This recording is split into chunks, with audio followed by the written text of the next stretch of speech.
Okay, so then I explained to them something interesting, which is what is Islam and what is culture. So Islam is the legal will of God. It's a set of laws, set of boundaries, set of values, set of commandments. So these are all what comprises Islam.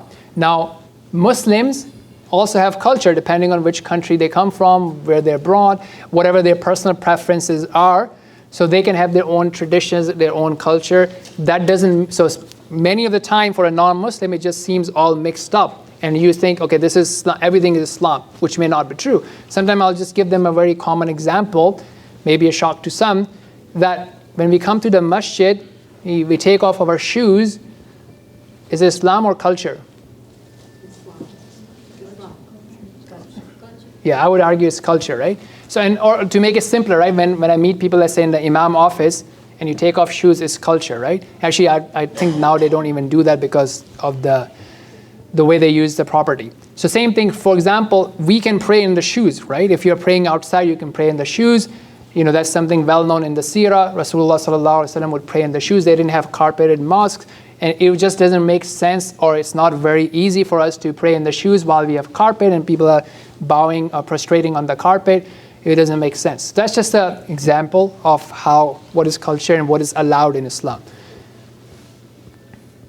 So this is also to help them understand that, look, this discussion that's happening, I'm sharing with you the message from your creator, my creator.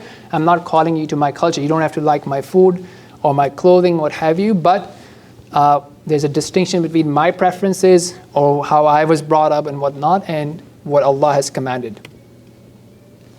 So a Muslim is someone who intends to accept the law of Allah, tries to follow the law of Allah. It doesn't mean that he or she will be 100% compliant.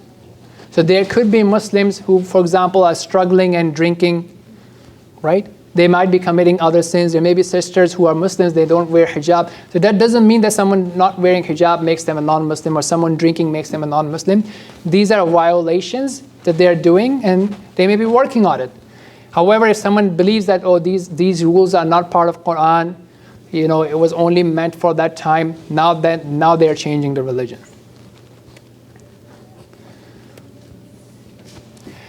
If the person is interested, I might walk them through the details. Like, you know, you have these 5 categories, something you must do. If you don't do it, then you are accountable and you are eligible for punishment and you may be punished.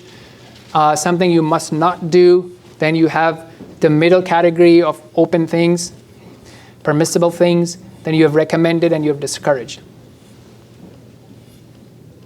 Again, it depends on the person, how deep they want to go in. So again, this is making them really explicit. It's not about ethnicity. This is for all humanity. This is the message for humanity. Remember, bring them back to that verse when Allah sent down Adam, our father, to this world, that I will send you my guidance. You have 2 options. You accept it or you don't accept it. Regardless of your ethnicity, it's for all humanity.